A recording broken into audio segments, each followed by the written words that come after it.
다 같이 30절부터 37절을 읽습니다.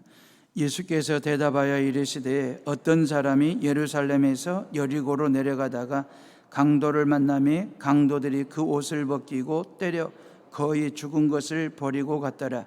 마침 한 제사장이 그 길로 내려가다가 그를 보고 피하여 지나가고 또 이와 같이 한 레인도 그곳에 이르러 그를 보고 피하여 지나가되 어떤 사마리아 사람은 여행하는 중 거기 이르러 그를 보고 불쌍히 여겨 가까이 가서 기름과 포도주를 그 상처에 붓고 싸매고 자기 짐승에 태워 주막으로 데리고 가서 돌보아 주니라. 그 이튿날 그가 주막 주인에게 데나리온 2를 내어 주며 이르되 이 사람을 돌보아 주라. 비용이 더 들면 내가 돌아올 때에 갚으리라 하였으니 내 생각에는 이 세 사람 중에 누가 강도 만난 자의 이웃이 되겠느냐. 이르되 자비를 베푼 자니이다. 예수께서 이르시되 가서 너도 이와 같이 하라 하시니라. 아멘. 우리 앞뒤 좌우에 계신 분들과 서로 인사들 하시지요. 건강들 하시라고. 마지막까지 잘 이겨들 내시니라고. 2층에도 잠옷실에도 인사들 하시고요. 요즘 제가 다시 보고 있는 책이 청와대 연설비서관이었던 강홍국 씨가 쓴 대통령 글쓰기라고 하는 책입니다. 그러니까 김대중, 노무현 전 대통령처럼 연설 잘하신 분들은 없었을 거예요. 역대 대통령들 중에 이 두 분만큼 말입니다. 가장 쉬운 말과 공감이 되는 국민들의 마음을 모으고 모을 수 있는 언변, 연설, 그리고 글재주, 말재주를 가지고 이 백성들의 마음을 모아가지고 이 난곡, 난제를 풀어가는 지도자 말입니다. 탁월한 글재주가 있죠. 두 분에게는 탁월한 언변, 말재주가 있으시죠. 그래서 가장 쉬운 말과 공감하는 글로 국민들의 마음을 모아서 이렇게 난국을 돌파하는 지도자의 지도력을 보면서 많은 걸 배웠다는 거예요. 총이나 칼로 국정을 잡은 대통령이 아니고 글과 말로 백성들의 마음을 아우르면서 통치하는 그 통치 스타일에 푹 빠져가지고 그게 옳다라고 생각이 들어서 죽기 살기로 버티면서 8년 동안 두 분 대통령 밑에서 청와대에서 글쓰기를 배웠다. 이게 강홍국 씨의 말이거든요. 김대중 대통령은 문구 하나하나를 수정해 주시고 바로 잡아주는 일을 했대요. 노 대통령은 앉혀놓고 토론을 통해서 이렇게 글쓰기를 가르쳐 주셨고 글을 만들어냈대요. 그 덕분에 지금은 이 강홍국 씨가 베스트셀러 작가가 됐어요. 그리고 여기저기 초청받아 글쓰기 강사를 강의하는 아주 강사가 돼가지고 두 분 대통령 때문에 밥 벌어 먹고 살고 있다고 그런 얘기를 합니다. 초등학교 2학년 때 어머니를 잃었대요. 그리고 대학 졸업할 때까지 이 집 저 집 전전긍긍하면서 눈칫밥 먹으면서 살았대요. 전주고등학교도 한번 떨어지기도 하고 그러면서 이래저래 눈칫밥 먹으면서 살았는데 그 눈칫밥 먹으면서도 자기 자신을 탓하거나 탄식을 하거나 그러지 않고 그 눈칫밥 먹는 상황 속에서도 어떻게 하면 창의적이고도 생산성 있는 삶을 살 수 있을까라고 하는 믿음 안에서 말입니다. 막 그런 생각들을 하면서 열심히 공부를 해가지고 서울대학교 정치외교학과를 들어간 거죠. 그래서 졸업을 타고 난 후에 대기업에 입사해서 회장들의 글쓰기를 하다가 청와대에 부름을 받고 이제 청와대에서 8년 동안 두 분 대통령 모시면서 글쓰기를 배우면서 공직 생활을 하게 된 거죠. 제가 요즘 운동하면서 이분의 글쓰기 강의를 제가 계속해서 듣고 있거든요. 한 10편 정도의 강의를 들으면서 정말 강의 잘하신다. 정말 쉬운 단어를 가지고 쉽게 재미있게 강의하면서 이 청중들과 소통하는 이 스피치 말입니다. 강의 말입니다. 그러면서 참 편안하게 강의하는 걸 보면서 정겨워 보이면서 설교하는 목사로서 제가 부럽더라고요. 나도 저렇게 좀 해봤으면 하는 막 그런 생각들을 해봤습니다. 강홍국 씨는 지금도 글 쓰는 게 부담스럽고 겁이 난대요. 글 좀 쓰라고 하면. 근데 그럼에도 불구하고 엉덩이를 붙이고 단어 하나하나에 의미를 부여하면서 쥐어짜내듯이 글을 쓰다 보면 좋은 글들이 나온대요. 그래서 모든 강의의 끄트머리에 가서 글 잘 쓰는 방법 딴 게 아니라는 거예요. 잘 사는 것이 글 잘 쓰는 거래요. 잘 사는 것 자체가 글을 잘 쓰게 된다라고 하는 이야기를 하시더라고요. 예수님 잘 믿는 방법이 딴 게 아니라는 거죠. 예수님 잘 믿는 방법은 잘 사는 거예요. 바르게 사는 거예요. 제대로 사는 거예요. 반듯하게 사는 거예요. 사업자라는 방법이 뭐 있겠습니까? 사업자라는 방법은 아주 잘 사는 거죠. 예수님 잘 믿는 방법, 글 잘 쓰는 방법, 사업자라는 방법은 다른 게 아니고 잘 사는 것이 그 방법 중에 하나다라고 하는 얘기죠. 그러면서 잘 사는 것이 글 잘 쓰는 것이라고 하면서 글 잘 쓰기 위해서는 5가지 혁력, 5가지의 힘이 있어야 된대요. 그게 뭐냐면 질문력, 비판력, 관찰력, 공감 능력, 그리고 협력, 이 5가지를 가지고 있으면 글을 잘 쓰게 된다라고 하는 거예요.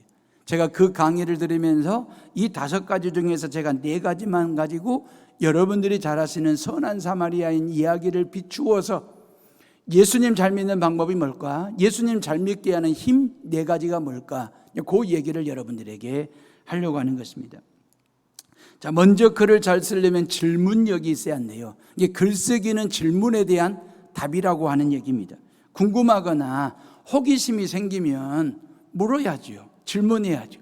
묻고 또 묻는 것 말입니다. 중요한 것은 그 질문에 대한 답을 누군가가 해줬을 때 그 말이에요. 그 답을 무언가를 통해서 얻었을 때에 그 질문한 거에 대한 궁금증과 호기심이 풀리면서 카타르시스를 느끼게 된다라고 하는 거죠. 이제 질문할 수 있는 사고 구조를 가지고 있고 그 질문에 대한 답을 가지고 있는 사회 구조를 가지고 있는 나라가 이상적인 나라고 건강한 나라라고 하는 것입니다. 그러니까 이곳에 진일보하는 나라다운 나라는 뭐냐면 궁금증과 호기심에 대해서 질문할 줄 아는 사고 구조를 가지고 국민들이 말입니다. 그 질문에 대해서 누군가가 정확한 답을 줄 수 있는 사회 구조 시스템을 가지고 있는 나라가 진일보하는 나라가 된다라고 하는 거거든요.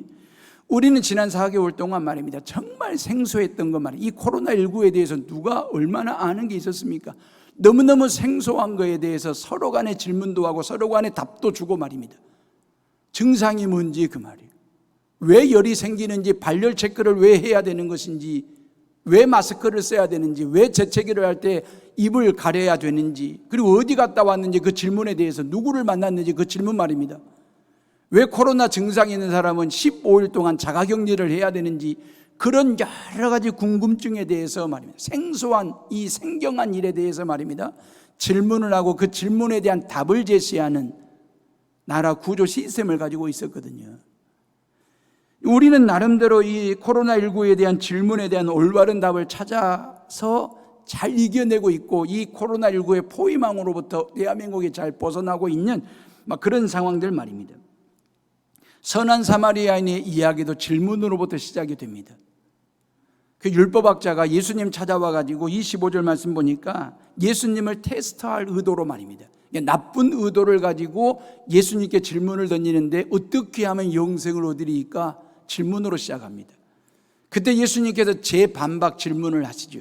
예수님이 뭐라고 질문하시냐면 26절에 이렇게 되어 있어요. 예수께서 이르시되 율법에 무엇이라고 기록되었으면 네가 어떻게 읽느냐 그랬어요. 성경에 뭐라고 말하더냐 그랬어요. 어떻게 하면 영생을 얻습니까? 그 질문에 대해서 예수님이 재반박 질문이 성경에는 뭐라고 기록되어 있더냐, 그 질문에 대한 율법학자의 답이 이렇습니다. 27절, 이게 신명기 6장 5절 말씀을 가지고 얘기했는데 27절을 다 같이 한번 읽어봅니다. 시작. 대답하여 이르되 네 마음을 다하며 목숨을 다하며 힘을 다하며 뜻을 다하여 주 너의 하나님을 사랑하고 또한 내 이웃을 네 자신과 같이 사랑하라 하였나이다 그랬어요. 성경에 뭐라고 하더냐? 그러니까 율법학자가 사랑하라고 했습니다.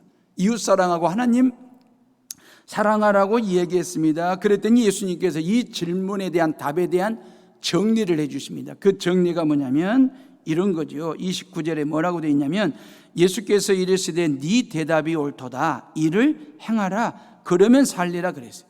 네 말이 맞아. 성경의 말이 맞아. 그러면 그대로 해. 그대로 살아라. 그대로 행하라. 라고 예수님이 정리를 하셨어요. 그때 예수님은 이 말에 율법학자의 질문에 대해서 아주 성실하게 답해 주셨거든요. 진솔하게 말입니다. 율법학자는 예수님께 질문할 때 의도된, 잘못된, 어떤 의도된 그 삐딱한 마음을 가지고 질문을 했거든요. 아무리 상대방이 나쁜 의도를 가지고 질문을 하고 삐딱한 마음을 가지고 접근을 하더라도 답해주는 사람이 진솔하게, 진지하게, 그리고 바르게 답을 해주면, 아무리 삐딱한 마음으로 다가서도 내가 삐딱한 마음으로 대하지 아니하면 삐딱한 마음도 바로잡을 수 있겠다라고 하는 게 예수님의 사람 대하는 자세예요. 질문에 대한 답이에요. 그래서 예수님은 율법학자의 의도와 상관없이 진솔하게, 진지하게, 아주 구체적으로 답을 해주신 거예요. 그러면서 선한 사마리아인 이야기가 나오게 된 거죠. 그러니까 율법학자의 가려운 데를 정확히 긁어주고 계시는 그 예수님의 모습 말입니다. 이 5월 가정의 날에, 이 마지막 날, 이 마지막 주일의 말입니다.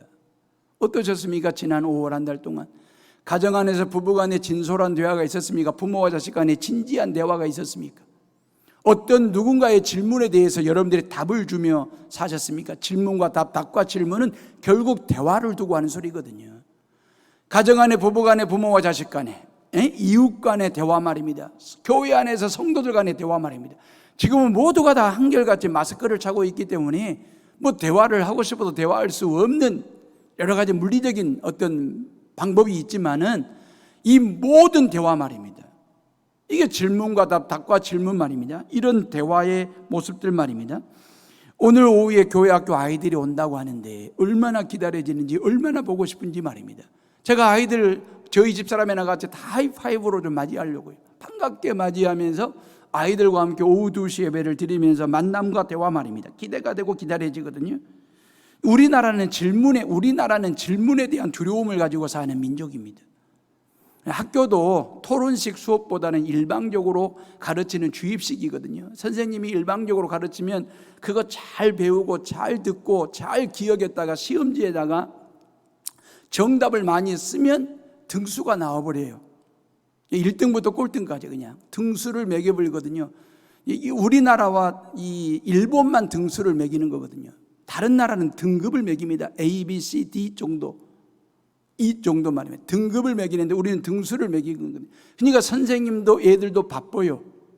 이왕이면 많이 자세히 가르쳐야 되겠고, 학생들, 제자들도 많이 배웠다가 많이 기억해뒀다가 시험지에 정답 많이 적으면 되는 거예요. 가정 안에서도 질문, 궁금하고 묻고 싶은 게 많은데 그것도 모르냐고 군밤 한 대씩 쥐어 까면 질문하고 싶어도 질문할 수 없는 그런 분위기 말이에요. 직장 생활도 마찬가지고 말이에요. 그런 것까지 내가 다 답해 줘야 되냐고, 그런 것도 모르냐고 그렇게 타박하고 구박을 하다 보면 호기심이 있고 궁금한데도 불구하고 질문 없이 질문하다가 모난돌이 될까 봐, 군밤이라도 한 대 맞을까 봐 하는 그런 어떤 사회적 분위기, 다음 세대들은 그렇게 크면 안 되죠. 다음 세대들은 그렇게 키우면 안 되는 거죠. 가장 인간적인 게 뭡니까? 호기심을 갖고 궁금증을 가지고 거기에 대한 질문할 줄 아는 인간미 말입니다. 그 질문에 대해서 아는 대로 진솔하게 답해 줄 수 있는 그런 관계들 말입니다. 이게 대화가 있는, 대화식 질문이 있고 질문식 대화가 있는 그런 공동체를 만들어가는 것이 너무 귀하고 중요하다라고 하는 것이죠.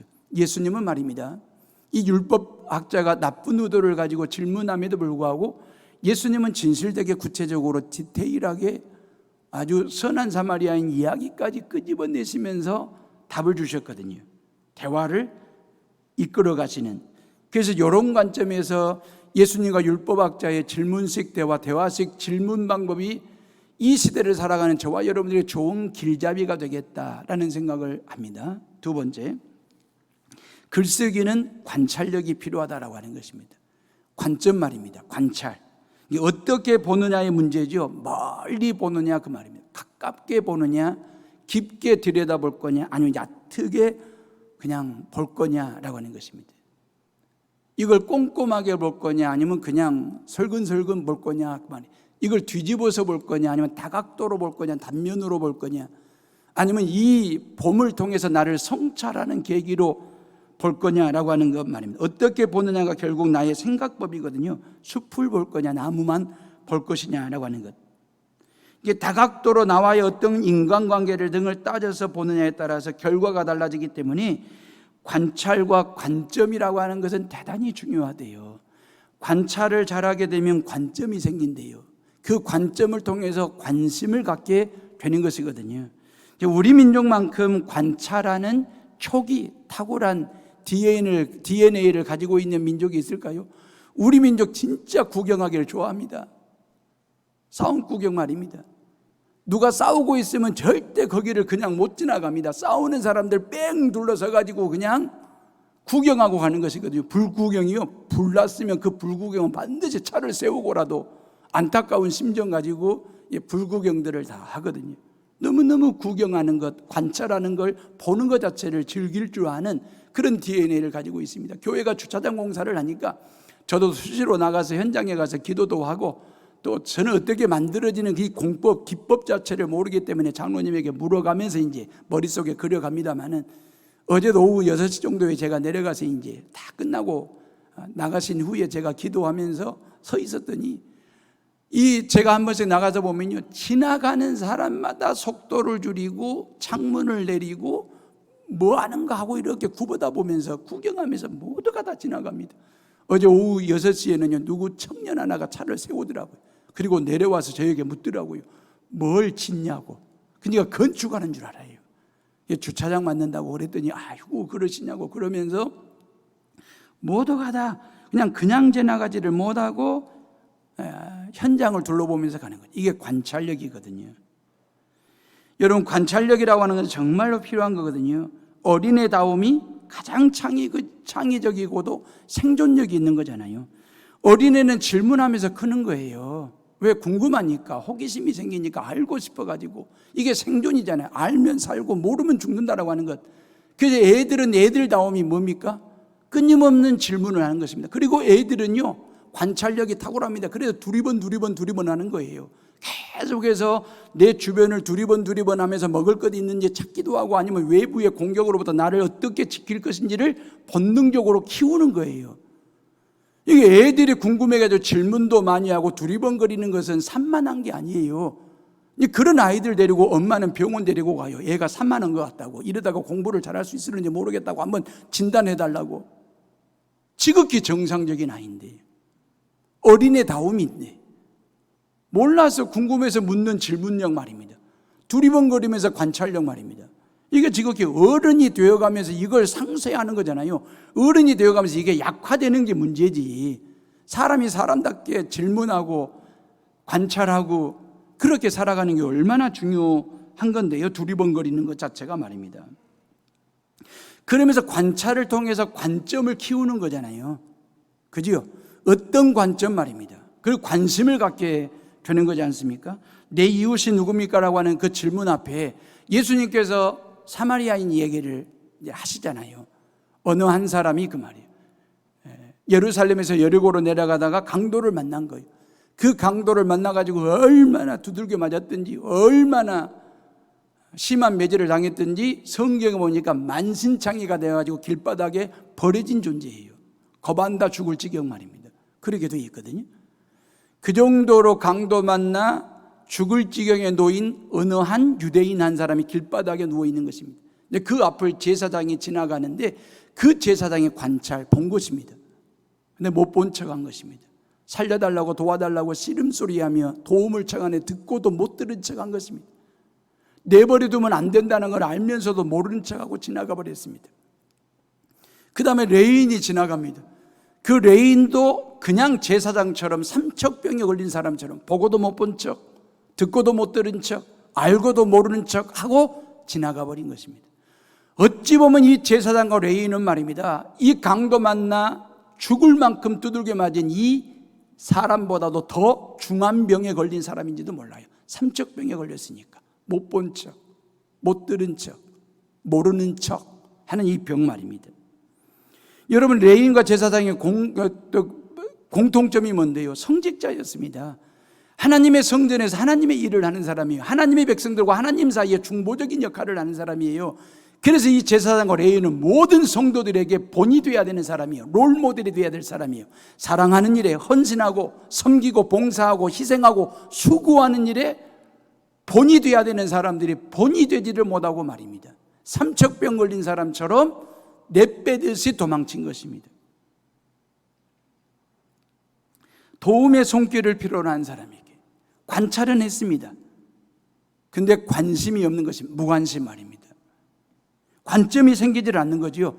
도와줘야 한다고 하는 이 절박한 관점이 생기질 않으니까 무관심하게 그냥 내빼듯이 도망을 쳐버리는 이 제사장과 레위인의 모습 말입니다. 사랑하는 에오름의 식구들이요, 현대인들의 아픔이 뭔지 아십니까?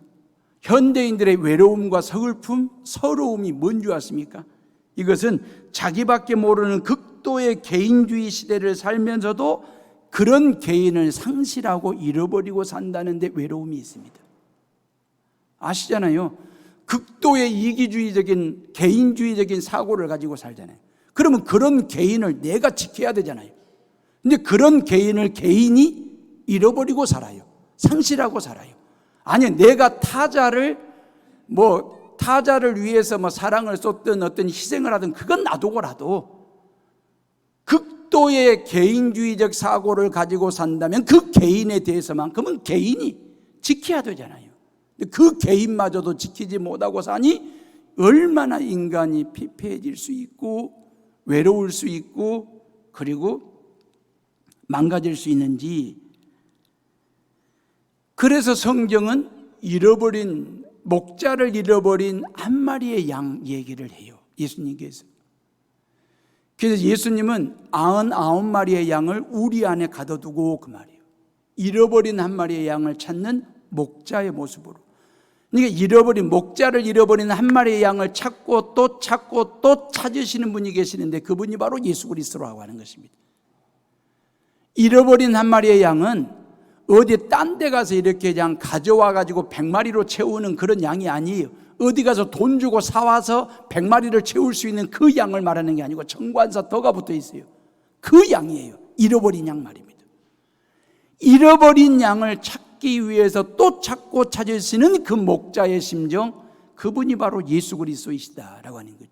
개인을 잃어버리고 살아가는, 자기를 잃어버리고 살아가는, 타자를 잃어버리고 살아가는, 공동체를 잃어버리고 살아가는 그 잃어버린 영혼을 찾고 또 찾기 위해서 끊임없이 우리에게서 한 번도 시선을 떼지 않고 관찰하시고 또 관점을 가지시고 또 관심을 가지시는 그 예수 그리스도의 사랑 말입니다. 삭개오야 그랬잖아요. 찾아오셨잖아요. 예수님의 관찰 말입니다. 그리고 예수님의 관점이 뭡니까? 그 삭개오를 관찰하고 난 후에 내가 오늘 밤 너희 집에 가서 하룻밤 잘게. 모두가 다 삭개오를 보고 매국노라고 욕하고 비난하고 손가락질하고 있는데 예수님께서 삭개오에 대한 새로운 관점을 제시하잖아요. 내가 오늘 밤 너희 집에 가서 하룻밤 잔다. 그리고 관심을 쏟아붓습니다. 너는 아브라함의 후손이다. 구원받았느니라. 예수님의 최종 관심은 관찰을 통해서 관점을 살려가지고 관심을 쏟아붓는 데 있습니다. 구원받았다. 너는 하나님의 백성이 되었다. 마리아야 찾아오시잖아요. 나사로야 찾아오시잖아요. 초등학교 4학년 때 지영아 저를 찾아오셨습니다. 저를 관찰하고 계시다가 저에게 찾아오셔서 저에게 새로운 관점으로 저에게 관심을 쏟아 부어주시더니 제가 여러분의 목사가 됐습니다. 여러분, 한 마리의 양을 잃은 이후에 목자의 존재 이유는 딱 한 가지입니다. 잃어버린 양 한 마리를 찾는 것입니다. 예수 그리스도께서 인간의 몸을 입고 우리 가운데 오신 이유, 목적은 딱 한 가지입니다. 죄인들을 죄 가운데서 찾아내는 관찰에 있습니다. 죄 사함에 대한 관점 말입니다. 그리고 당신의 백성으로 삼고 싶은 관심 말입니다. 사랑 말입니다. 예수님이 우리의 모든 죄를 속량하시기 위하여 십자가에 못 박혀 죽으시고 3일 만에 부활하신 목적, 이유 딱 하나. 죄 가운데서 죄인들을 찾아 관찰하시고 그 죄 문제 해결 관점 그 말이에요. 그리고 구원받은 백성으로 관심, 이겁니다. 그래서 예수님은 끊임없이 찾았습니다. 어제도 찾았고 오늘도 찾고 내일도 찾으실 것입니다. 그게 예수님의 시선입니다. 그게 예수님의 마음이고 그게 예수님의 품입니다. 관찰 말입니다. 누가복음 19장 10절에 보면 인자에 온 것은 잃어버린 자를 찾아 구원하려 하심이니라 그랬어요. 주님은 죄인 한 사람 한 사람을 구원의 관점에서 관찰하시고 관심을 쏟아부어 주신 거죠. 자, 글 잘 쓰는 방법 세 번째, 공감 능력, 공감력입니다. 애들은요, 엄마가 울면 같이 덩달아 울어요. 왜? 엄마의 아픔이 곧 나의 아픔이라는 거예요. 엄마의 눈물이 곧 나의 눈물이라는 거예요. 그래서 엄마가 울 때 같이 울어요. 탁월한 공감 능력을 가지고 있는 애들입니다. 이게 나이 들어가면서 식어버리니까, 상쇄되니까 그게 문제지. 이 어린 시절에 그런 탁월한 공감 능력을 계속해서 가지고 산다고 한다면 얼마나 공감력이 탁월하겠습니까? 좋겠습니까? 어린 시절에 말이에요, 성적표를 받아들고 막 집으로 뛰어와가지고 엄마를 찾아가지고 엄마, 우리 반에 지영이가 1등 했어. 그래요. 전혀 좋아하는 분위기가 아닙니다. 지영이가 1등 했다는 말이에요. 그 지영이는 임지영이도 있고 다른 지영이도 있으니까요. 근데 이 녀석의 공감, 이 탁월한 능력 말입니다. 다시 말하면 지영이가 1등한 것이 곧 나의 기쁨이라는 거예요. 지영이의 영광이 곧 나의 영광이 된다라고 하는 거예요. 이 녀석은 그게 그 녀석의 기쁨과 영광이 곧 나의 영광이고 기쁨이라고 하는 이 공감 능력을 가지고 조직과 나를 일체화를 하는 거죠. 동일시하는 거죠. 그런 아들, 지영이가 1등한 것 가지고 공감하면서 기뻐하고 즐거워하는 그 아들 녀석의 엄마는 너는 그렇게 물어요. 너는 몇 등인데? 그 말이에요. 엄마에게는 지영이가 1등한 건 아무런 관심이 없는 거예요. 내 아들 녀석이 몇 등한 것이 중요한 거예요. 그게 공감 능력이 탁월한 사람과 공감 능력이 상쇄된 어른과 어린이 세대들이 가지고 있는 삶의 괴리예요.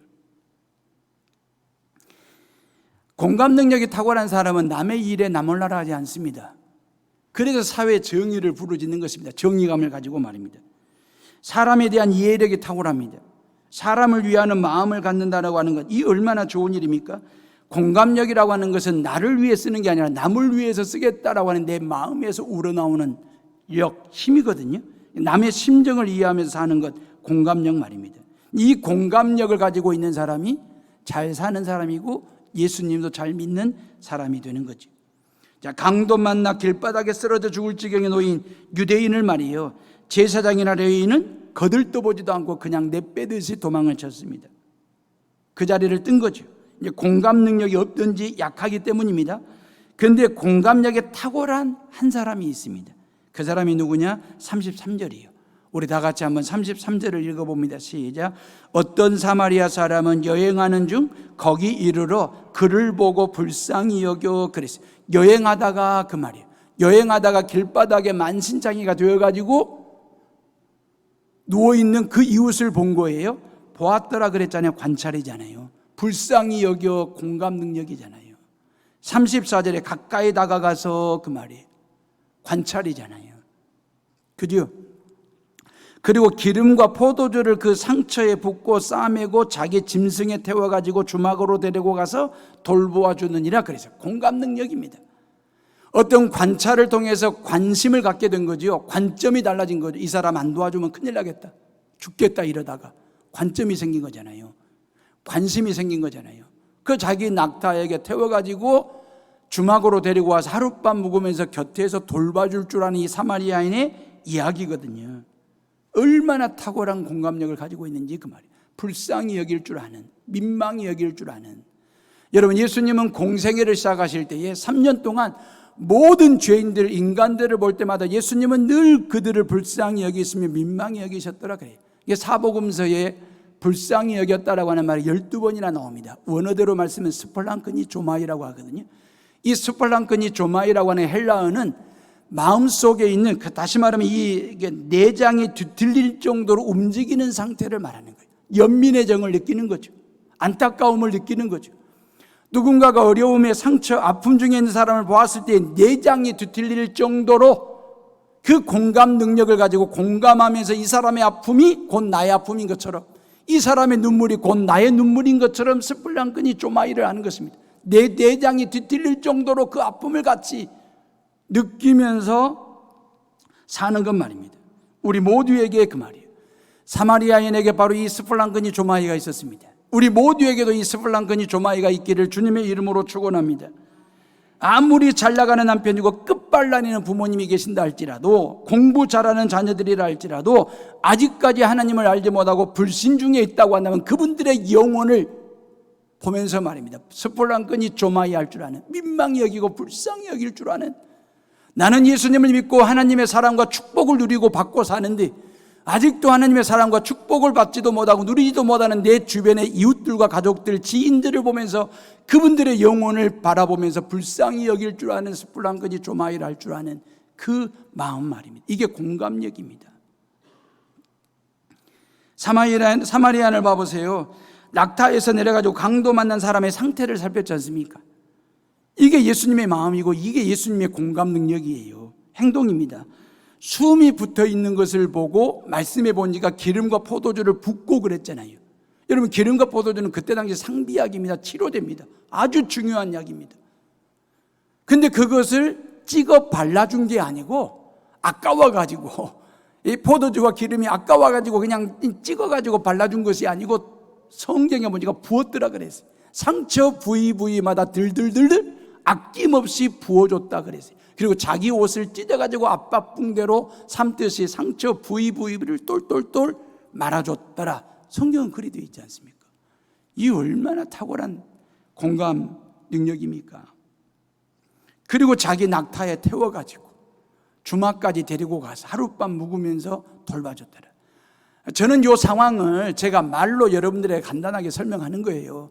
여러분들은 이 상황을 설교로 아주 단순하게 듣고 계시는 거예요. 근데 상상을 해보세요. 이게 단순한 일이 아니에요. 간단한 일이 아니에요. 쉬운 일이 아니에요. 얼마나 복잡하고 힘들고 버거운 일인지 몰라요. 그럼에도 불구하고 이 사마리아인은 말입니다, 공감하기 때문에 그 말. 이 사람의 아픔이 곧 나의 아픔이고 이 사람의 고통이 곧 나의 고통이라고 하는 스불랑끈이 조마이를 하다 보니까 이 모든 최선을 다해서 그 말이에요. 이런 수고와 사랑을 쏟아붓는 그 말. 어찌 보면 물리적으로 봤을 때 기름과 포도주를 들들들 붓고 있지요. 근데 영적으로 들여다보다 보면요, 사랑을 들들들 아낌없이 붓고 있는 거죠. 지금 여행 중이라고 그랬지 않습니까? 놀러 가고 있는 것인지 아니면 어떤 사업의 목적을 가지고 어떤 목적지를 향하여 스케줄을 가지고 가고 있는 건지는 정확히는 모르겠습니다. 그러나 중요한 것은 이 사람도, 사마리아인도 너무나 바쁘고도 바쁜 분주한 일정 가운데 반드시 가야 할 목적지가 있고 할 일이 있다라고 하는 거죠. 어찌 보면 이런 일에 끼어들 틈이 없습니다. 이런 일에 관여할 시간이 없습니다. 이러다가 일정 빵꾸 나면 사업상 어떤 문제가 생기다니 손해를 감수해야 될 그런 상황들이지 않습니까? 그리고 본인도 강도를 만날 수도 있는 위험성이 얼마든지 있는 상황이지 않습니까? 그 모든 것을 다 딜레이하고 자체하고 말입니다. 오로지 이 사람을 내가 돕지 않으면 안 되겠다라고 하는 관찰력과 관점, 관심 말입니다. 그 공감 능력을 가지고 헌신하는, 사랑의 수고를 아끼지 않는 이 사마리아인의 모습 말입니다. 사랑의 해오름의 식구들이여, 공감 능력에 탁월한 삶을 살으시기를 주님의 이름으로 축원합니다. 강도 만난 이웃을 나와 동일시하는 거죠. 그 아픔을 나의 아픔으로, 그 사람의 상처가 곧 나의 상처인 것처럼, 그 사람의 눈물이 곧 나의 눈물인 것처럼, 죽을지도 모를 이 절박한 상황이 곧 내가 얼마든지 겪을 수 있는 상황일 거라고 하는 이 공감력 말입니다. 이게 우리에게 중요한 거죠. 그래서 낙타에 태워가지고 주막까지 데리고 올 정도로 긴급 조치했지 않습니까? 긴급 치료했지 않습니까? 긴급 구조를 했지 않습니까?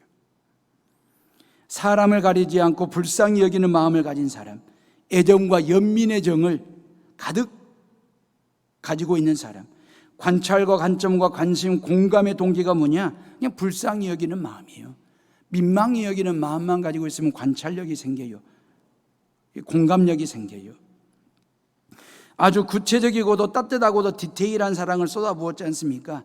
공감 능력을 행동으로 옮길 줄 아는 실천력을 가지고 있는 사람.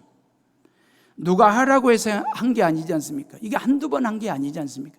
이 사람을 보면 몸에 배인 거예요. 일상화되어 있는 거예요. 습관화되어 있는 섬김에 대해서, 사랑하고 희생하고 수고하는 것에 대해서 일상화된 행동이고 삶이거든요. 그 어떤 계산도 없습니다. 주저함이 없습니다. 내가 이 사람 일에 관여함으로 인해 나에게 플러스가 되냐 마이너스가 되냐라고 어떤 계산이 없었습니다. 그냥 습관화된 긴급조치이고 긴급치료이고 긴급구조였거든요. 만약에 이 사람마저도 이것저것 따지고 이것저것 계산했더라고 한다면 완급 조절할 수도 모르죠. 완급 조치했을는지도 모릅니다. 완급 치료했을는지도 모릅니다. 완급 구조했을는지도 모릅니다. 그러면 죽을 수도 있습니다. 이 사람 생명이 경각에 달린 상황에서 누군가가 나의 도움을 필요로 할 때에는 완급이 아닙니다. 긴급이 돼야 됩니다. 조절하면 안 됩니다. 완급 조절하시면 망설일 필요가 없습니다. 누군가가 나의 사랑을 필요로 할 때, 누군가가 나의 도움을 필요로 할 때 그 말이에요. 나에게 플러스냐 마이너스냐가 되냐를 따지지 않고 말입니다. 긴급한 상황이세요. 코로나19가 소상공인들 영세업자들을 아주 그냥 강력한 핵번지로 때리니까 이 지역 경제를 바치고 있는 소상공인들과 영세상인들이 다들 문을 닫는다고 폐업을 하겠다고 난리였지 않습니까? 힘들어했지 않습니까? 그때 정부와 지방자치제가 말입니다, 재난지원금을 국민들에게 도민들에게 지급을 했지 않습니까? 그 재난지원금 앞에 뭐가 붙었으면 긴급입니다. 긴급 재난지원금 말, 긴급, 긴박하고 요긴하다 그 말이잖아요. 아주 급한 이 긴급 재난지원금을 통해서 영세상인들과 소상공인들을 살려가지고 지역 경제를 살려야 대한민국 경제를 살리고 서로 상생하는 길이 열린다라고 하는 차원에서 긴급 재난지원금을 여러분들에게 지급했고 여러분들 받아서 지금 솔솔 재미있게 잘 쓰고 있지 않습니까? 예, 돈이라고 하는 것은 완급 조절하면서 쓸 필요는 있지요. 긴급 재난지원금도 기간이 있으니까 그 기간 내에 완급 조절하며 쓰다 보면 훨씬 더 지역 경제가 튼실하게 살아날 거라고 봅니다. 그러나 다른 건 말입니다. 돈은 완급 조절할 수 있지만 그러나 긴급한 도움을 필요로 하는 강도 만난 이웃에게 완급 조절하며 도우면 안 되는 거죠. 긴급 도움, 긴급 사랑, 긴급 희생, 긴급 수고 말입니다. 사랑을 필요로 하는 가족에게 완급 조절하면 쪼잔한 거예요. 도움을 필요로 하는 사람에게 이것저것 재고 판단하고 완급 조절하면 안 되는 거예요. 좋은 일 가지고 말입니다. 좋은 일 가지고 할까 말까 망설이는 것은 완급 조절하시면 안 되는 거예요. 이 긴급이에요. 주차장 공사는요, 직영으로 해요. 우리 교회가 차고 하는 일입니다. 어떤 업체에다 맡긴 게 아니에요. 그러다 보니 일하는 분들 간식도 준비해 드려야 한다는 사실을 제가 깜빡 잊어버렸어요. 그런데 우리 교인들이 수박도 사오시고 너무너무 감사하죠. 수박도 사오시고 어제는 나이 80다 되신 권사님이 긴급재난지원금에서 지역상품권 10만 원 드릴 테니 일하시는 분들 간식 좀 사서 드리라고. 그렇게 참여하시는 분들도 계십니다. 얼마나 감사한지. 이러한 헌신에 할까 말까 망설일 필요가 없지요. 완급 조절할 필요가 없지요. 그때그때마다 성령께서 레디 고 하면 군말 없이 말입니다. 망설임 없이 말입니다. 순종하는 것이 복을 받는 비결임을 믿으시기를 주님의 이름으로 축원합니다. 질문력, 누가 이웃입니까? 관찰력, 다가가서 보았습니다. 관점, 도움이 필요로 하는 사람이라는 걸 알았습니다. 관심, 기름과 포도주를 붓고 주막으로 데리고 가서 하루를 더 돌봐주었습니다. 공감력, 이 사람의 아픔과 고통에 참여했습니다. 이런 사람이 잘 사는 사람이고 이렇게 믿는 것이 예수 잘 믿는 거다라고 하는 거죠. 마지막으로 글을 잘 쓰려면 협력을 해야 된대요. 이 사람은 연설비서관이었지만 김대중 대통령 때는 행정관이었습니다. 연설, 경제와 관련된 글을 쓰는 행정관이었습니다. 4명의 행정관들이 비서관 1명과 함께 계속해서 글을 만들어내는 거죠. 연설문을 쓰는 거죠. 그런데 행정관 4명하고 비서관 1명, 5명이서 서로 협력하여 글을 쓰니까 더 좋은 글들이 나오더라. 글 잘 쓰는 방법은 협력, 협업, 융합이더라. 그 얘기를 강의 때 하시더라고요. 예, 여러분 예수님을 잘 믿는 건 말입니다. 예수님을 잘 믿는 건 협력하는 데 있습니다. 협업하는 데 있습니다. 여러분, 예수님 잘 믿는 기준이 뭘까요? 예수님 잘 믿는 사람의 기준도 딴 것으로 재지 말고 질문력이나 관찰력이나 공감 능력이나 협력, 이런 게 협력할 줄은 아는 사람인지 아닌지가 예수님 잘 믿는 기준이 되었으면 좋겠습니다. 목사냐 장로냐 권사냐 교사냐 직분이 예수 잘 믿는 기준이 되어서는 안 되는 것입니다. 예수님 믿은 지 몇십 년 차냐, 몇 대째 예수 그리스도를 믿느냐, 이 가문이 예수님 믿는 잘 믿는 기준이 되어서도 안 되는 거고요. 어떤 신비한 은사가 있느냐 없느냐가 예수 잘 믿는 기준이 아니라 예수님 잘 믿는 기준은 잘 사는지 그 말이에요. 잘 못 사는지 그 말이에요. 물질의 부유함을 말하는 게 아닙니다. 제대로 반듯하게 옳게 사는지 안 사는지가 예수님 잘 믿는 기준이 되었으면 좋겠다라고 하는 것입니다. 우리나라 사람들은요, 세계 각 나라에 흩어져서 살고 있습니다. 세계 각 나라에 뿔뿔이 흩어져 사는 사람, 중국 사람들, 화교도들이죠. 그 유대인들 말입니다. 그리고 한국 사람들 말입니다. 유대인과 한국 사람들은 고난의 역사를 같이 겪어왔기 때문에 유대인들 디아스포라 말입니다. 얼마나 세계 각지에 뻗어 있는지. 한국 사람들도 세계 각 나라에 교민으로 없는 나라가 없을 정도로 한국 사람들 디아스포라로 다 흩어져 있습니다. 그리고 잘 산대요.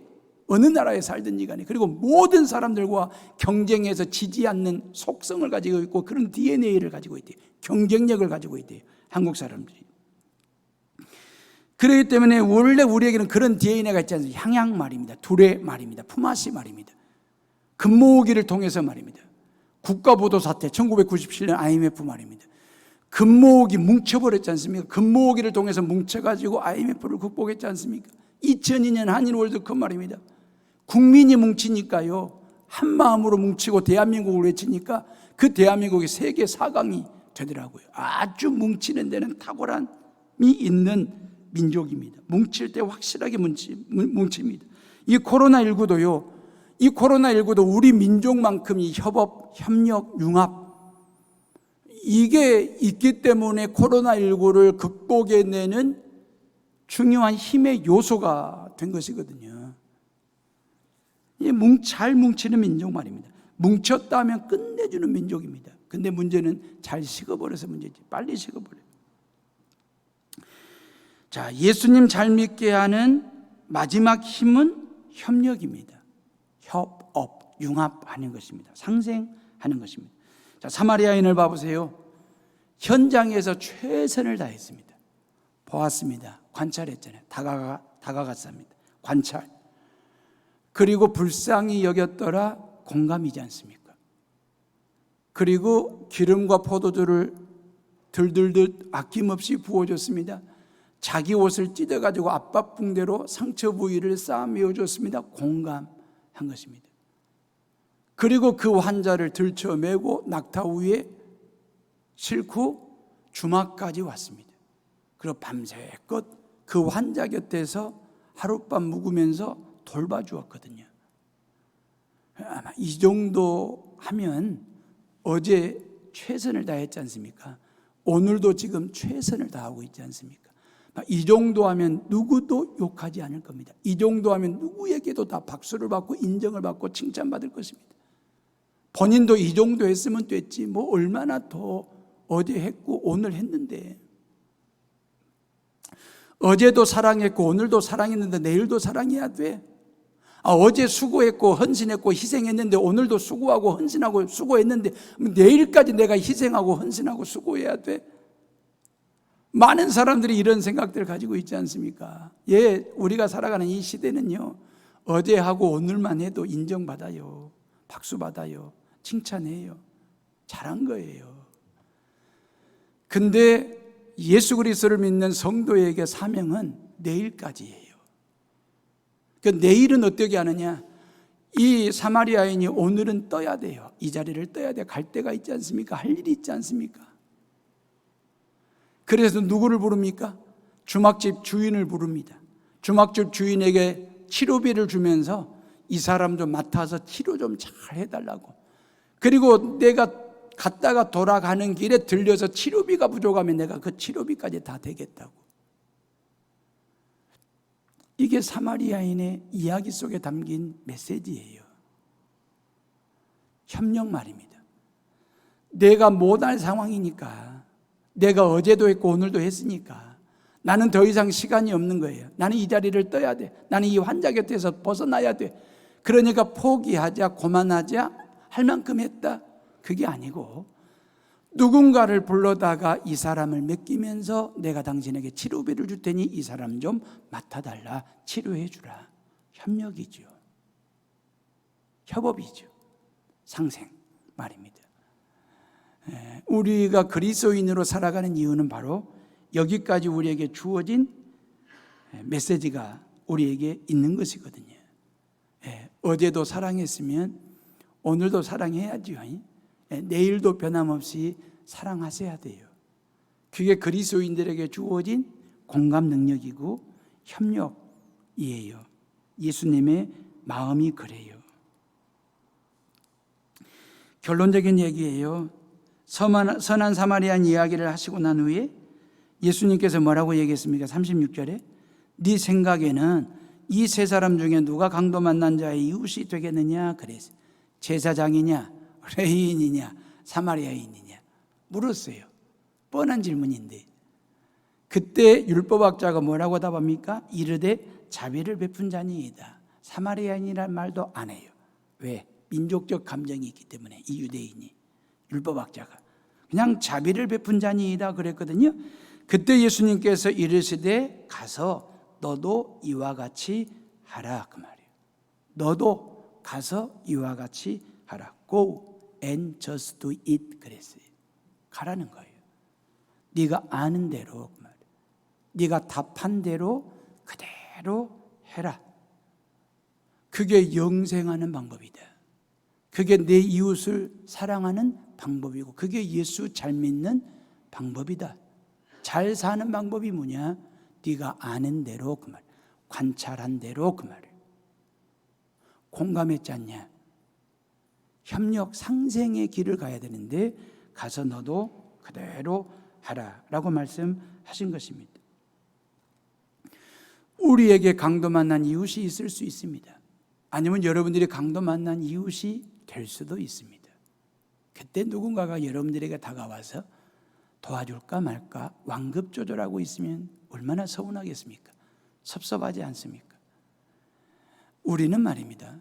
완급이 아니고 긴급입니다. 긴급 조치하고 긴급 치료하고 긴급 구조하는 것입니다. 사랑을 베풀 때, 희생할 때, 수고할 때, 헌신할 때 긴급 말입니다. 이 사람에게는 이런 사랑과 관심이 필요하지, 이런 희생과 수고가 필요하지, 이런 도움이 필요하지. 긴급한 거야. 긴박하고 요긴하다라고 생각하는 그 긴급한 의식 신앙을 가지고 돕고 돕는, 사랑하고 사랑하는 그러한 삶을 살아가면서 유월을 맞이하는 우리 모두가 다 되시기를 간절히 바랍니다. 기도하겠습니다.